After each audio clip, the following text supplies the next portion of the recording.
রহমানের কোনো রকমের সাথে কোনো ব্যক্তির নাম আসবে না। রহমান তো আল্লাহ পাকের নাম। কার নাম? তিনি হলেন রহমানের গোলাম। এখন আপনি ডাকলেন কাকে? গোলামকে ডাকতেছেন, কিন্তু নাম কি রাখলেন?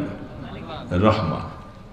যেহেতু রহমান আর রহিম দুইটা শব্দ, রহমানটা স্পেশাল ভাবে আল্লাহ পাক জান্নাতের জন্য কিয়ামতের ময়দানে তার মুমিন বান্দাদেরকে আল্লাহ পাক অনুগ্রহ করার জন্য স্পেশাল ভাবে রেখে দিয়েছেন। এই রহমান ডাইরেক্ট কোনো মানুষের নাম হতে পারে না।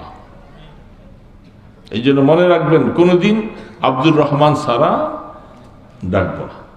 মনে থাকবে আজকে ভাইরা? গুনাহ কবিরা হবে, তওবা ছাড়া মাফ হবে না। রহিম শব্দ মানুষের রাখা যাবে, কারণ এটা আম সবার জন্য। আর রহমান শুধু খাস ইমানদারের জন্য কিয়ামতের ময়দানে।